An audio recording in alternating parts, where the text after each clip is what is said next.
Dear friends, I have the joy of being able to tell you that though deaf and blind, I spent a glorious hour last night listening over the radio to Beethoven's Ninth Symphony.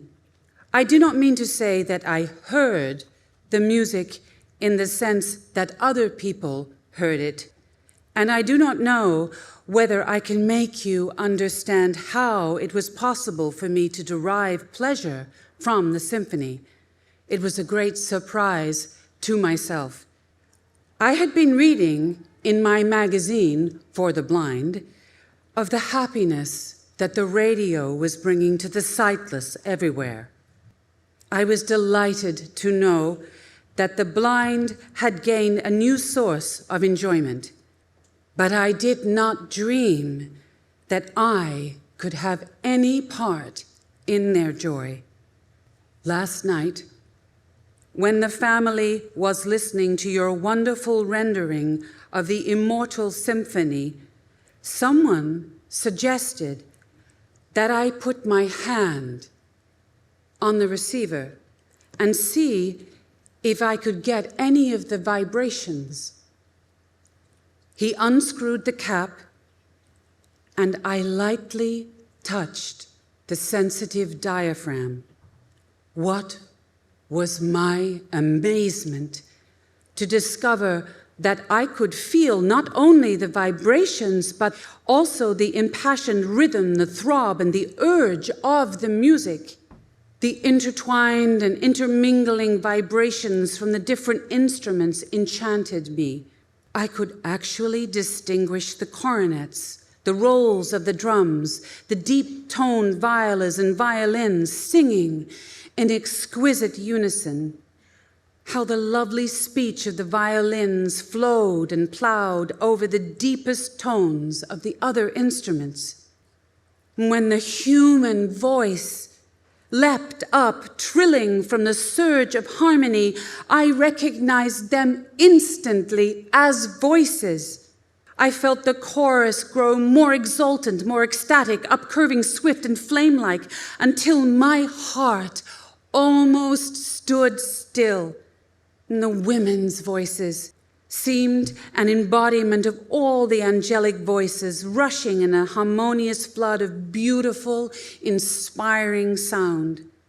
The great chorus throbbed against my fingers with a poignant pause and flow. Then all of the instruments and voices together burst forth, an ocean of heavenly vibration, and died away like winds when the atom is spent, ending in a delicate shower of sweet notes. Of course, this was not hearing, but I do know that the tones and harmonies conveyed to me moods of great beauty and majesty. I also sensed, or thought I did, the tender sounds of nature, singing into my hand, swaying reeds and winds and the murmur of streams. I have never been so enraptured before by a multitude of sound vibrations. And as I listened, with darkness and melody, shadow and sound filling the room, I could not help remembering that the great composer who poured forth such a flood of sweetness into the world was deaf, like myself. I marveled at the power of his quenchless spirit, by which, out of his pain, he wrought such joy for others.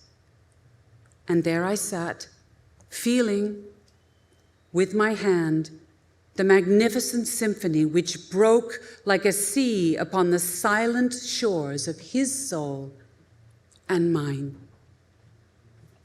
Let me thank you warmly for all the delight which your beautiful music has brought to my household and to me. I want to also thank station WAEF for the joy that they are broadcasting around the world. With kindest regards and best wishes, I am sincerely yours, Helen Keller.